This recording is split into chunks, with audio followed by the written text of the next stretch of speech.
Olá, pessoal, boa noite. Eu espero que esteja tudo bem com vocês. Eu sou a professora Kelly Campelo e nós estamos iniciando mais uma aula de história aqui pelo canal Educação. Então, desejo que todos vocês sejam bem-vindos e bem-vindas a mais uma aula, mais uma discussão. Então, você que está aqui assistindo a nossa aula através do nosso canal no YouTube, manda aqui um hello. Você que está conectado aqui na cidade de Novo Santo Antônio, manda um oi, professor presencial. Aqui no nosso bate-papo, eu sempre falo aqui da importância de vocês estarem aqui comigo, da gente discutir, porque afinal de contas, né, fica bem mais interessante e eu consigo saber se vocês estão aí entendendo o conteúdo, tá certo? Então, vão aparecendo aqui no nosso chat. Bom, na nossa aula de hoje, dia 9 de setembro, nós iremos dar continuidade ao conteúdo da semana passada, que foi sobre o surgimento da URSS, né, e a Revolução Russa. Vocês estão lembrados? Então, olha só, o objetivo da nossa aula hoje é que vocês consigam compreender, né, o que que significa, quais são os elementos que fazem uma revolução. Compreender que quando a gente fala revolução, significa que houve uma grande ruptura, seja na questão cultural, seja na economia, seja na política. Então, na aula passada, estou vendo aqui a Conceição. Olá, Conceição, você que está aqui no nosso bate-papo. Na aula passada, a gente aprendeu que a Revolução Russa, ela teve início em 1917, no mesmo período em que a Rússia ela estava participando da Primeira Guerra Mundial. Mas ela saiu da guerra e foi fazer a sua própria revolução. Bom, ela durou até 1928 e foi constituída de uma série de eventos responsáveis por derrubar uma monarquia que desenvolvia todo o domínio político dentro da Rússia e criar a União das Repúblicas Socialistas Soviéticas, a URSS. E aí vocês precisam lembrar, né? A URSS, que é a União das Repúblicas Socialistas soviéticas, que representavam ali 15 repúblicas, mas que elas também se separaram, acabaram em 1991, lá no processo que derrubou o Muro de Berlim. Lembra? A gente estudou sobre isso durante a Guerra Fria. Bom, gente, a Rússia, inclusive, ela foi o primeiro país socialista do mundo.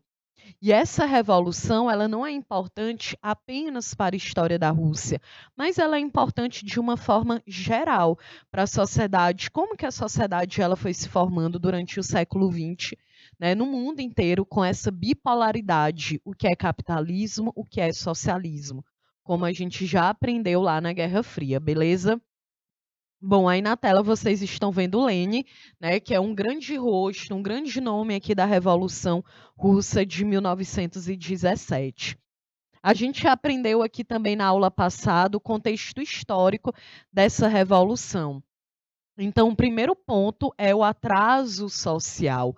A Rússia, gente, em pleno século XX, ela ainda era também uma sociedade bastante rural, né? Mas a gente ainda precisa colocar aqui um detalhe, porque o Brasil também era uma sociedade ainda muito rural.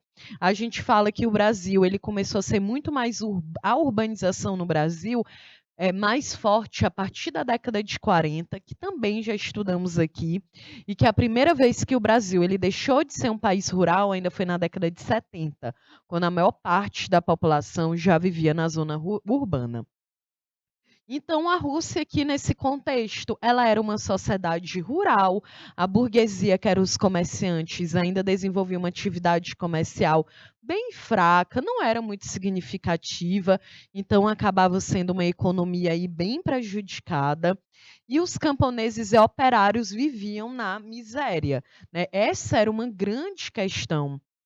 Porque os camponeses, né, desenvolvendo ali um trabalho rural e os operários no meio urbano. Então a galera também vivia em condições insalubres, sem nenhum direito trabalhista. Um outro atraso foi o atraso econômico, com uma economia bastante agrária, mesmo a gente falando aqui do século XX, era uma economia ainda muito baseada na agricultura. Houve uma queda na industrialização.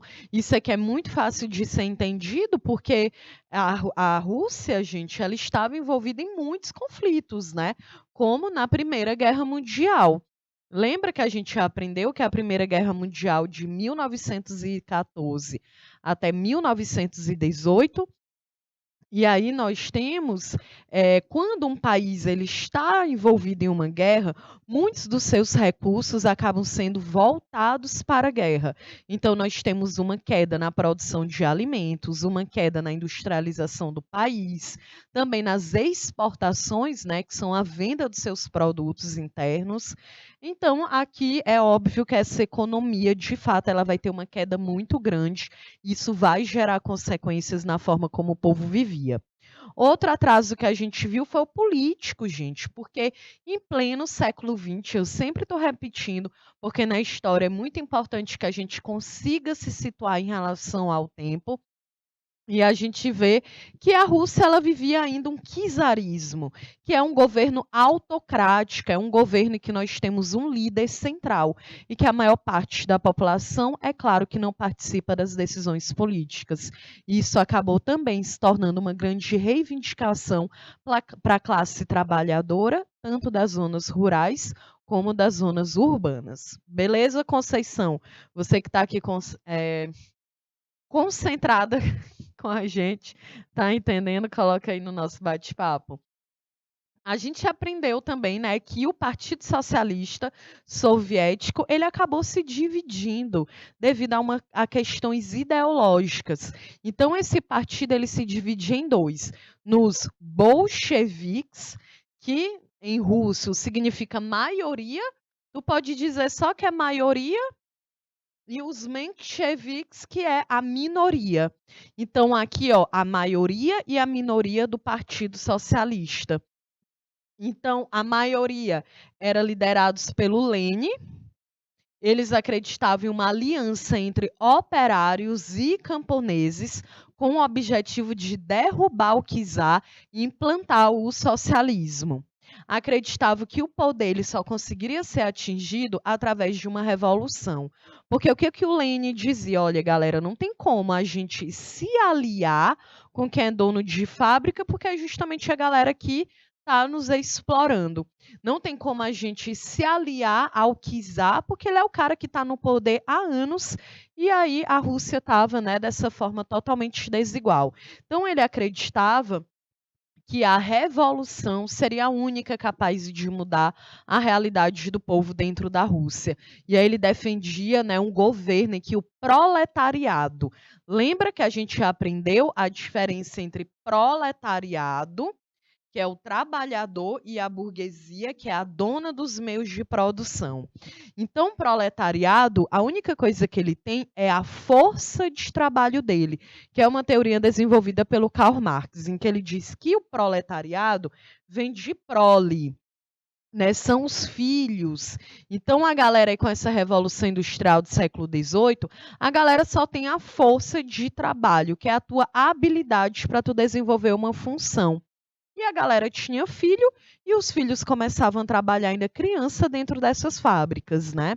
E a burguesia é quem? A burguesia é quem é o dono da fábrica. Ela tem de fato os meios para conseguir produzir.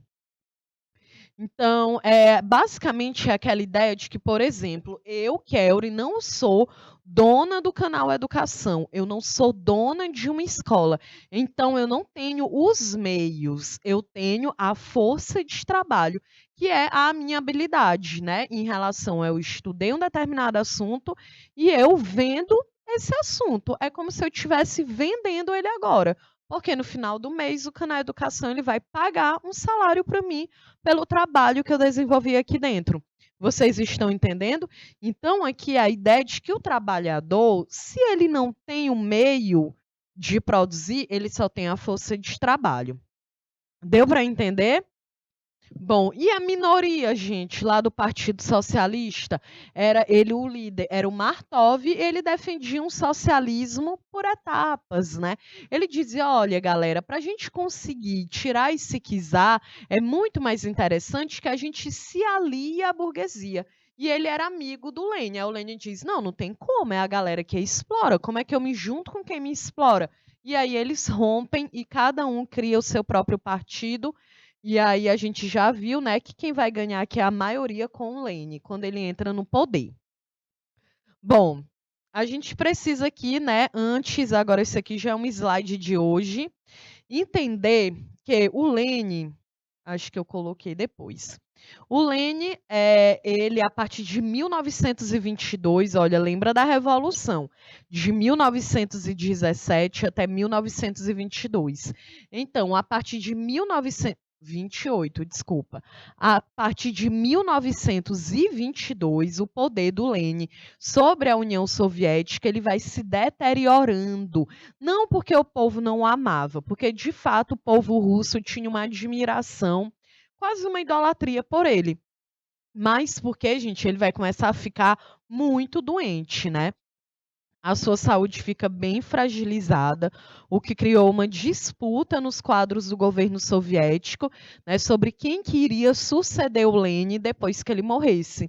E nós sabemos que o sucessor do Lenin foi o Joseph Stalin, mas nos seus últimos meses de vida, o Lenin deixou bem claro que não concordava com a possibilidade do Stalin chegar ao poder soviético, né? Mas o Lenin morre, então em 1925 o Stalin assumiu oficialmente, olha aí, em mil Em 1925, Stalin assumiu oficialmente o comando da União Soviética. E ele faz o quê? Perseguição a inimigos políticos. A gente estuda justamente esse período lá no que é conhecido entre as guerras, né, que é o crescimento dos regimes totalitários. A gente pode citar como exemplo o nazismo na Alemanha, o fascismo na Itália, o franco, né, o franquismo lá na Espanha e aqui o stalinismo dentro da Rússia, né. Ele vai perseguir a população e as pessoas que não concordavam com a sua forma de governo. Ele também vai investir bastante na indústria pesada, né, que é de máquinas e de equipamentos, e é algo bem importante na Rússia, já que, como a gente viu, né, ali no início do século XX, ela ainda era muito ruralizada e com uma industrialização muito pequena, e é claro que isso dificultava ali o seu desenvolvimento econômico. Então, nós temos aqui um investimento na indústria pesada, de máquinas e equipamentos, né, e uma diminuição na produção de bens e de consumo. Alimentação, vestuário, a gente tem uma queda aí. Vou falar um pouco, vou trazer aqui algumas curiosidades sobre isso. Bom, e aí o Stalin, ele promoveu a consolidação de fato do socialismo na Rússia, né, gente? A gente fala tanto sobre o Lenin, né, que ele foi o responsável pela Rússia se tornar socialista, pela Revolução Russa, mas vocês puderam perceber aí que ele acabou ficando também pouco tempo no governo, né? Porque ele adoeceu e aí ele acabou morrendo muito rápido. E aí o Stalin ele fica no poder e ele acaba sendo responsável pela consolidação do socialismo na Rússia. E para isso, o Stalin ele implantou o que ficou conhecido como os planos quinquenais, que eram metas a serem atingidas em 5 anos. E também ocorreu a política de coletivização forçada, com a estatização, ou seja, muitas propriedades rurais elas passaram a ser de domínio do Estado e foram transformadas em inúmeras fazendas coletivas. Então, essa coletivização forçada, tu imagina assim, né? Então, eu Conceição, que estou aqui assistindo a aula, tenho uma fazenda, mas aí o Stalin ele diz: olha, o que tu faz aí, Conceição, na tua fazenda, se tu produz leite, se tu produz carne vermelha para o país, agora tu vai fazer todo esse desenvolvimento de uma forma conjunta com outras pessoas e uma parte desse lucro, né, é administrado pelo próprio Estado. Isso aí também gerou um conflito muito grande, porque as pessoas ficaram, poxa, mas a terra é minha, eu sou dona da terra, eu desenvolvo um trabalho aqui próprio, individual, mas com a coletivização forçada, isso acaba. Então, o Estado é que passa a administrar a tua própria terra. Isso aí se gerou muitos conflitos dentro da Rússia e também no olhar, né, ao redor do mundo sobre o que seria uma sociedade socialista. Então, isso também gera aquele medo, né? Quando a gente fala o socialismo, um dos medos das pessoas é que o Estado ele tome de conta de uma propriedade que é sua, porque isso aconteceu aqui dentro da Rússia com a coletivização forçada, que foi uma das metas aí do Stalin durante esse período, beleza? Bom, então agora, né, eu dei esse contexto, relembramos o que a gente viu na aula passada, vimos aqui um pouco do trabalho do Stalin para compreender, né, o que virou a Rússia após essa revolução.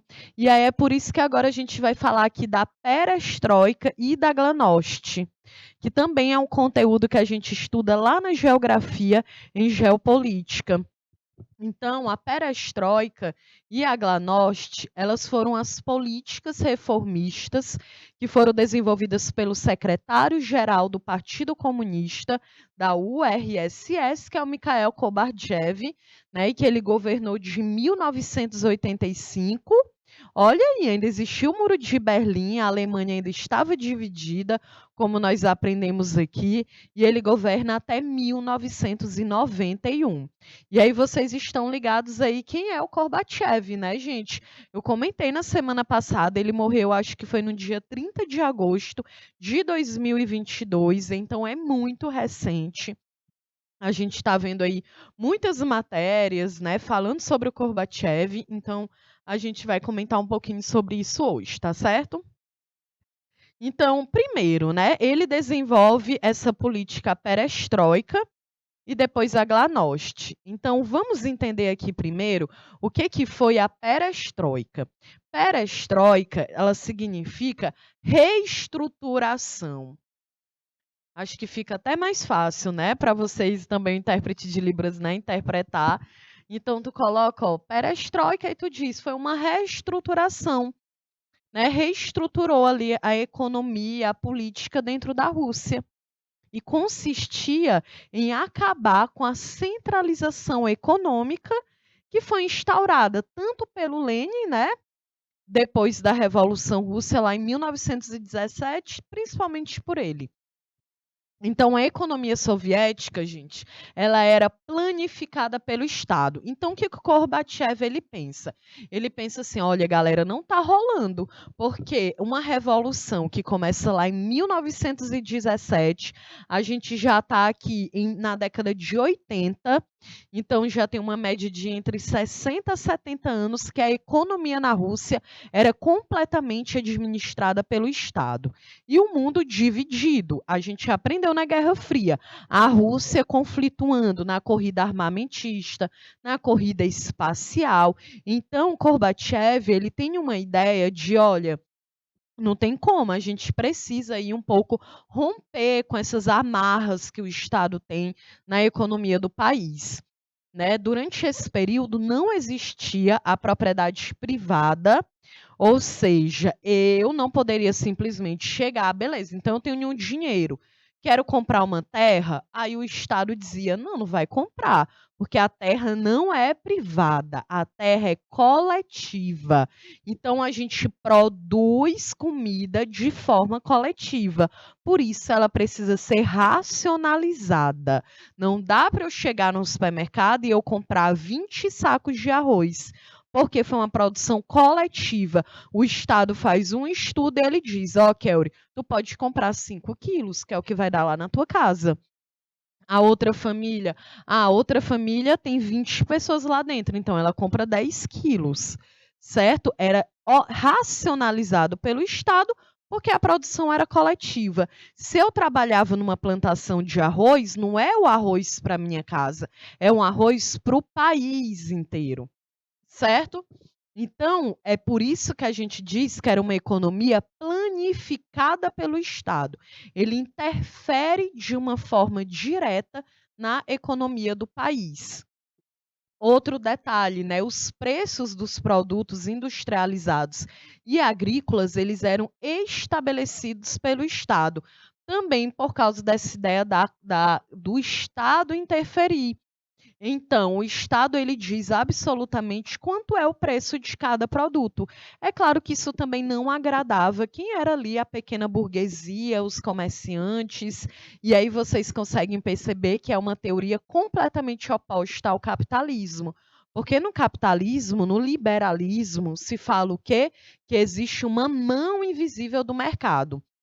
A economia, ela consegue se organizar por conta própria, né, através da demanda, da procura, da oferta. Então, quem vai dizer quanto um preço de um produto não é o Estado, é a própria economia. Então, tu imagina, eu tenho uma fábrica de microfones. E esses microfones eu vendo aqui para o canal Educação. Se eu sou a dona da fábrica, eu sei quanto que eu gasto para produzir esse microfone, eu sei quantas horas eu vou levar para produzir o microfone, quantos funcionários eu tenho dentro da minha empresa para produzir esse microfone. Então, eu coloco o preço no produto que eu fabrico. Teoricamente, né, a economia dentro do sistema capitalista é assim, no socialismo não. No socialismo, o Estado é que vai determinar o valor do produto, ok? E aí, gente, dessa maneira não havia concorrência, e se as pessoas não passavam fome, né, elas também não viviam ali em abundância ou tinha muita variedade, não, porque tudo era organizado aqui pelo Estado, tá certo? Então, professora, se eu quero ir no supermercado comprar um leite condensado, eu posso? Bom, se tiver leite condensado no supermercado, ok. Mas se o Estado ele interpretar que aquilo ali não é um produto de necessidade, ele não compra. Então, tu não tem essa liberdade da compra. Tu até tem a liberdade da compra, mas se não tem dentro do teu país, tu não vai comprar, né? Isso era uma variedade muito pouca. E aí, um outro detalhe é que a maior parte dos investimentos ia para a indústria pesada de armas e para a guerra contra o Afeganistão. Então, daí tu imagina, né, todo o conflito que existia dentro desse território, né, gente? Inclusive, esse ponto é bem importante, porque está tudo relacionado. Quando o Gorbachev ele decide tirar as tropas da Rússia de dentro do Afeganistão, é o momento que os Estados Unidos chega e fica, né? E aí a gente já sabe toda a história, que agora os Estados Unidos saíram e o Talibã tomou de conta, né. Mas durante um período a Rússia era que estava ali, e o Talibã depois também entra quando a Rússia sai. Beleza, então lembra, perestroika é o que? É uma reestruturação. O Gorbachev ele tem uma ideia de mudar a economia, que antes ali, depois da Revolução Russa, era a economia dentro do país era completamente controlada, dominada pelo Estado, e o Gorbachev, né, como secretário-geral, via que aquilo ali não tinha como desenvolver a economia dentro da Rússia, e aí por isso ele cria aqui a perestroika. Bom, então, olha, o Gorbachev, gente, aos poucos, ele foi abrindo o mercado soviético com as seguintes medidas. Lembra, soviéticos, sovietes, né? Os trabalhadores operários. Então, era uma ideia de uma nação feita, construída por trabalhador. Então, o que que ele vai fazer? Primeiro, redução de subsídios à economia, né? Aos poucos, ele vai tentando diminuir a participação do Estado nas questões econômicas dentro da Rússia. Ele vai colocar fim no planejamento econômico estatal. Ele vai liberar, vai ter uma liberalização do comércio exterior, né, gente? Então, aqui nesse momento, né, agora a gente tem que comparar, porque a Rússia agora está em uma guerra, né? Muitas empresas multinacionais elas estão saindo de dentro da Rússia. Então eu vi que a Peugeot já saiu, o McDonald's está saindo, a Coca-Cola também, outras empresas, mas principalmente essas aí já estão saindo de dentro da Rússia, né? Porque a gente tinha muito essa ideia, né? Ah, professor, então eu vou para a Rússia hoje, Se eu quiser tomar uma Coca-Cola, eu não consigo? É claro que consegue, né, gente? Porque o país, ele pensa assim, beleza, a gente é contra o sistema capitalista, mas se a Coca-Cola ela tá aqui dentro, ela vende. Se ela vende, eu tenho dinheiro, certo? Mas realmente, durante um período muito grande, nessa divisão, não se tinham produtos ali multinacionais, internacionais dentro da Rússia.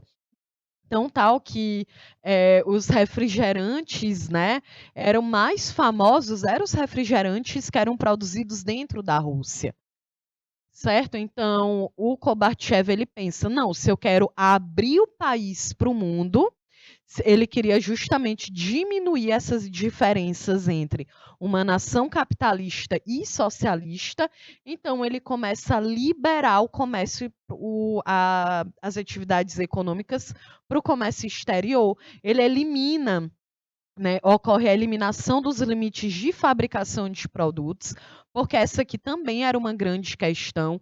Como assim um limite de fabricação de produto? Então tu imagina, tu vai comprar lá uma lata de sardinha. O estado ele dizia, olha, só é para produzir 1.000 latas no mês. Ah, mas é pouco, beleza? Cada família leva uma lata e acabou. Essa é a produção, certo? Outro detalhe, a autorização de importação de produtos estrangeiros. Gente, aqui nesse momento, na Guerra Fria, era tão sério lá dentro da Rússia que até se tu quisesse comprar, por exemplo, eu gosto de uma banda, sei lá, o Nirvana é de 89, então dá para eu citar esse exemplo. Imagina lá uma banda nos Estados Unidos lá, o Nirvana, em 1990, e eu moro na Rússia e eu quero uma camisa do Nirvana. Eu não conseguiria fazer isso. Porque nenhum produto que viesse de fora tinha autorização para entrar dentro da Rússia. Então as pessoas, elas meio que viviam dentro de um mundo à parte, e um mundo em que a fronteira era fechada para qualquer característica do mundo ocidental, como eles falavam, né? Do mundo ocidental não, né? Do mundo capitalista. Ah, professora, então eu não posso comprar a camisa, mas eu posso ouvir a música? Também não.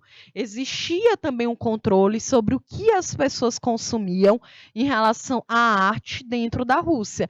Então, se tu gostasse de uma banda, né? Eu estou falando aqui das bandas ali da década de 80 e 90, sei lá, o Led Zeppelin, o Guns N' Roses aí que está no Rock in Rio.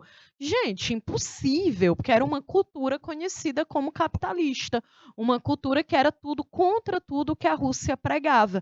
Então existia realmente um controle muito grande sobre o que as pessoas elas consumiam.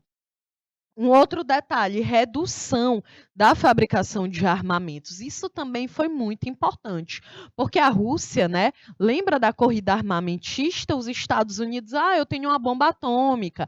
A Rússia, beleza, eu tenho um tanque aí que tem 10.000 tanques.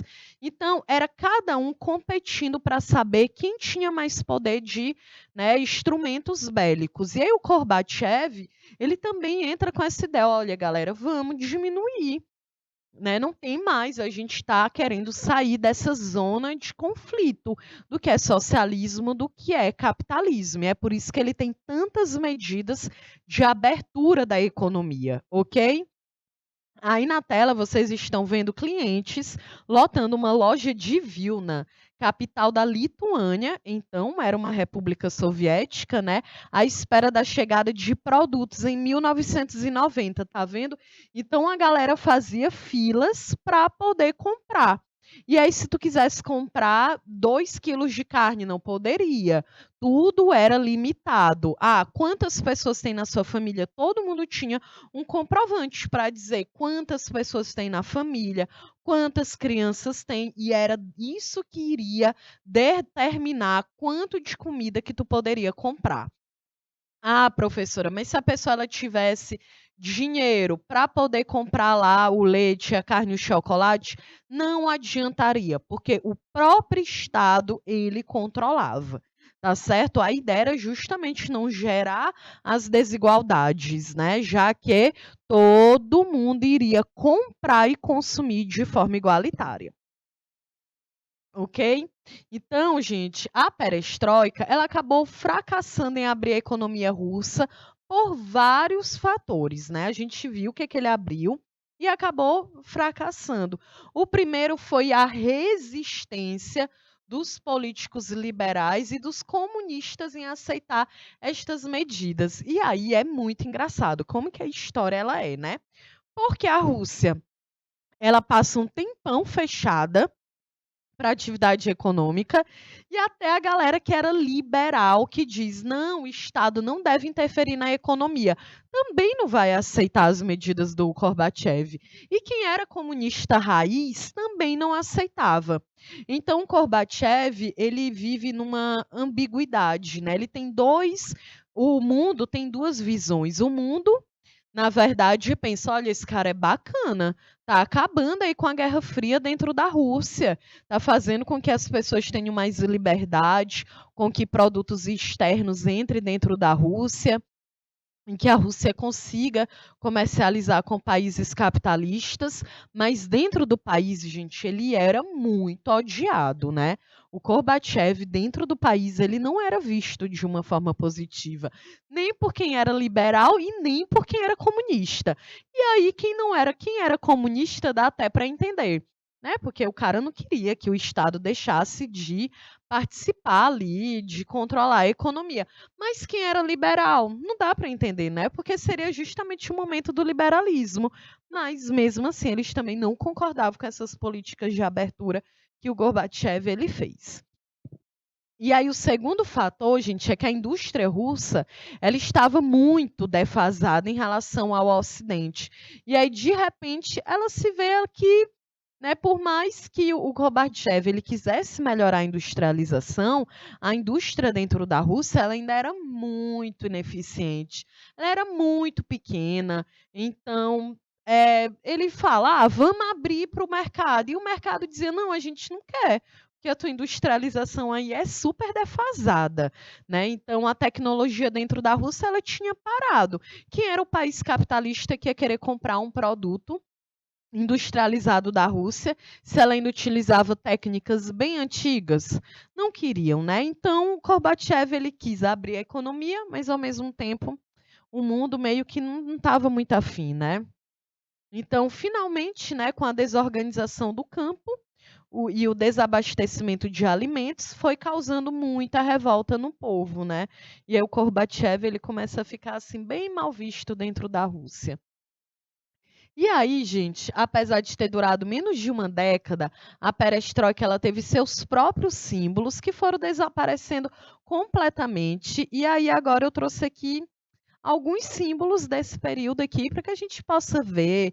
Também é uma questão de curiosidade, né? Porque, gente, a Rússia, de fato, aqui durante o período da Guerra Fria, ela era um país assim meio que uma ilha, o maior país do mundo, fechado, isolado do restante do mundo. É um pouco impressionante quando a gente para ver como que o povo vivia, né?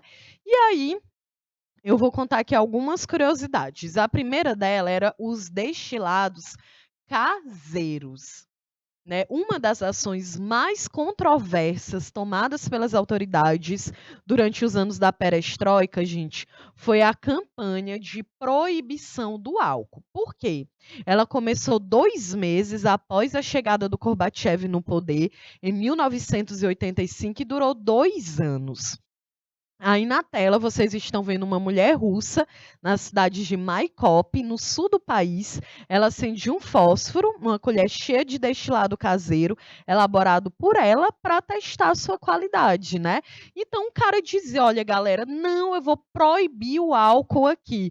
E aí o povo faz o quê? Beleza, a gente cria a nossa própria cachaça, né? O nosso próprio uísque, gente. Essas medidas aqui em nenhum lugar do mundo vingaram. Lá nos Estados Unidos, durante a lei seca, também a galera contrabandeava bebida alcoólica de outras regiões do mundo e faziam a sua própria bebida, né? Então, isso aí, né, não deu muito certo, né? O alcoolismo, gente, ele era muito forte nos finais ali da década de 80, né, no final da União Soviética. Mas as medidas tomadas pelas autoridades, elas eram enxergadas como drástica demais, né? Primeiro, um grande aumento dos preços, então a galera diz: "Olha, beleza, realmente a galera tá muito alcoólatra dentro da Rússia". E aí, gente, dá até é muito explicado na ideia de que essas pessoas, elas viviam uma crise, né, e às vezes também é algo natural do ser humano. A questão do álcool, a gente busca o álcool muitas vezes como uma parte de diversão, felicidade, mas muitas vezes também de frustração, tristeza, depressão. E a Rússia era um momento bem crítico econômico, né. Então a galera realmente bebia demais. E aí ele pensa o quê? Começou a virar um problema público, uma questão de saúde pública. E aí ele pensa: "Beleza, bora aumentar o preço do álcool". Aí a galera disse o quê? "Pode aumentar, vamos continuar comprando". Depois ele faz o quê? Fecha as lojas de bebida, porque na Rússia você não compra, em alguns países na Europa, nos Estados Unidos acho que também, você não compra, bebida em supermercado como a gente tem o costume de fazer aqui no Brasil, né. Bebida é comprada em um lugar de bebida, né, específica. Então ele começa a fechar as lojas de bebida, ele limita os horários de venda do álcool e a instrução de que as pessoas deixassem de beber em festividades como casamentos, além da tentativa de erradicar as videiras, né, os vinhos em diversas regiões da União Soviética. Gente, não rolou isso aqui, só durou 2 anos, né. E aí junta as dificuldades econômicas e também a escassez dos produtos nas lojas, as pessoas elas ficavam cada vez mais descontentes, depois não dava nem para tomar uma cerveja, né, nem para tomar ali uma vodka, que é a bebida mais comum na Rússia, porque era tudo proibido. Então, é claro que essas medidas elas também prejudicaram a arrecadação de dinheiro, gente. Porque se eu deixo de comprar um produto, diminui a entrada de dinheiro dentro do Estado, não é isso? Então, ele pensou nessas regras, mas isso aí também gerou muitas consequências. E as políticas, elas também impulsionaram o contrabando, gente. A galera começou a comprar produto, né, entrava nas fronteiras do país. Então, o próprio Gorbachev, depois ele assumiu que a campanha impulsionou a produção caseira de bebidas alcoólicas. É claro, né, meu filho? Isso aí ele não calculou, né, quando ele fez essas reformas. E o álcool caseiro, gente, ele era produzido em grande quantidade com o uso de máquinas, como a da foto aqui, como vocês estão vendo, né. Então a galera, ó, estudava química aí, criava o seu próprio álcool, criou a sua própria ferramenta, isso tudo, né, para tomar uma cachaçinha. Então, mas os resultados da campanha, eles foram visíveis, né. A expectativa de vida aumentou consideravelmente e as taxas de mortalidade caíram na União Soviética. Então, e aí, gente, né? Foi uma medida positiva ou uma medida negativa? Eu quero que vocês reflitam, tá certo? Porque, né, realmente o álcool é uma droga ilícita no Brasil, a gente compra em qualquer lugar, mas a gente também sabe que gera-se muitas consequências com o consumo da bebida alcoólica. E aí na Rússia, né, era algo que já estava ultrapassando os limites. O Gorbachev, ele tem esse objetivo de proibir, né, e realmente gerou uma mudança. Durante 2 anos, as pessoas aumentaram a sua expectativa de vida e a mortalidade caiu na União Soviética, mas ao mesmo tempo a economia também foi prejudicada, tá certo? Bom, o segundo detalhe aqui é o do jornal de tiragem em massa caseiros. Por quê? Porque as informações, gente, até então altamente era o quê? Censuradas e controladas, começaram a fluir livremente para o público quando Gorbachev entrou. Isso levou a uma situação em que a tiragem de determinados jornais aumentou consideravelmente. Foi o caso do jornal semanal, né, que em português é Argumentos e Fatos, cuja tiragem chegou a mais de 33 milhões em 1990 e até hoje o maior jornal em circulação da história. A demanda do público por conteúdo que não fosse censurado era tanta que o jornal era lido por 100 milhões de pessoas, o que é algo incrível, né? Algo muito positivo aqui do governo, né, na perestroika, do Gorbachev, que é a possibilidade, gente, das pessoas terem liberdade de se informarem. Então, se antes lá com o Stalin era tudo muito controlado, censurado, aqui não. A ideia é de que você pudesse ter liberdade para se informar, ok? Bom, então a gente está terminando aqui a primeira parte da nossa aula. Na parte 2 eu vou continuar aqui com algumas curiosidades da perestroika e a gente ainda vai ver o que é a glasnost e responder exercícios sobre esse conteúdo. Então fica aí que daqui a 3 minutinhos eu estou de volta.